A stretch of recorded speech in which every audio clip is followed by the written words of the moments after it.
हजरत मूसी अलैहिस्सलाम का सबसे अजीम मौजज़ा दरियाए नील का शक होना है। ये वाक़या ईमान, सब्र और अल्लाह की कुदरत की रोशन दलील है। मिस्र की सरजमीन पर फ़िरौन अपनी खुदाई का दावी करता था। वो नहायत जालिम हुक्मरान था। बनी इसराइल को गुलाम बना रखा था। उनसे सख्त मशक्क़त ली जाती, उन पर जुल्म किया जाता और उनके बेटों को कत्ल कर दिया जाता था। फ़ज़ा खौफ से भरी हुई थी और हर तरफ फ़िरौन की हैबत छाई हुई थी। ऐसे वक्त में अल्लाह ताली ने हज़रत मूसी अलैहिस्सलाम को नबूत अता फरमाई और हुक्म दिया कि फ़िरौन को हक़ की दावत दें। हज़रत मूसी अलैहिस्सलाम ने फ़िरौन के दरबार में जाकर फरमाया कि बनी इसराइल को आज़ाद कर दे और एक अल्लाह की इबादत कबूल करे। मगर फ़िरौन ने तकब्बुर किया, इनकार किया और अपने आप को सबसे बड़ा रब कहने लगा। अल्लाह ताली ने फ़िरौन को कई निशानियां दिखाईं। हज़रत मूसी अलैहिस्सलाम का ईसा ईधा बन जाता, हाथ रोशन हो जाता, लेकिन फ़िरौन और उसके दरबारियों ने उन मौजज़ात को जादू कहकर रद्द कर दिया। आखिरकार जुल्म अपनी इंतहा को पहुंच गया। तब अल्लाह ताली ने हज़रत मूसी अलैहिस्सलाम को हुक्म दिया कि अपनी कौम को लेकर मिस्र से निकल जाएं। ये एक खामोश और संजीदा रात थी। हज़रत मूसी अलैहिस्सलाम बनी इसराइल को लेकर रवाना हुए। दिलों में उम्मीद भी थी और खौफ भी। सुबह हुई तो फ़िरौन को खबर मिली। उसका गुरूर भड़क उठा। उसने फौरन अपने लश्कर को जमा किया और पूरी ताकत के साथ बनी इसराइल के ताक़ुब में निकल पड़ा।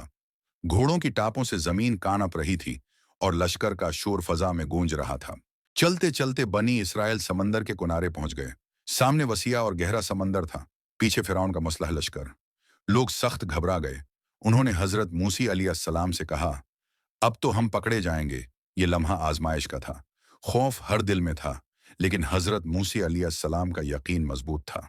उन्होंने पूरे एतमाद से फरमाया, हरगिज़ नहीं, बेशक मेरा रब मेरे साथ है, वही मुझे रास्ता दिखाएगा। इसी वक्त अल्लाह ताली का हुक्म आया कि अपना असा समंदर पर मारें। हजरत मूसी अलैहिस्सलाम ने हुक्म की तामील की। जैसे ही असा पानी पर पड़ा, समंदर में हलचल मच गई। पानी दो हिस्सों में तकसीम हो गया। दोनों तरफ पानी दीवारों की तरह खड़ा हो गया और दरमियान में खशक रास्ता जाहिर हो गया। ये मंजर हैरत अंगेज था। बनी इसराइल ने अल्लाह की कुदरत अपनी आंखों से देखी।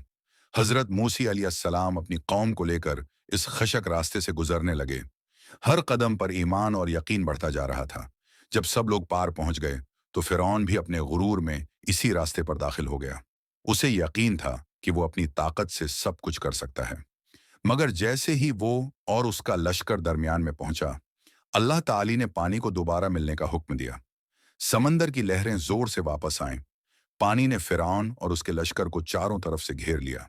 वो चीखा, पुकारा और आखिरी लम्हे में ईमान लाने का ऐलान किया, मगर अब बहुत देर हो चुकी थी। वो अपने लश्कर समीत गरक हो गया। यूं अल्लाह ताली ने मजलूमों को नजात दी और जालिम को अबरतनाक इंजाम तक पहुंचाया। ये मौजज़ा हमें सिखाता है, मुश्किल हालात में मायूस नहीं होना चाहिए।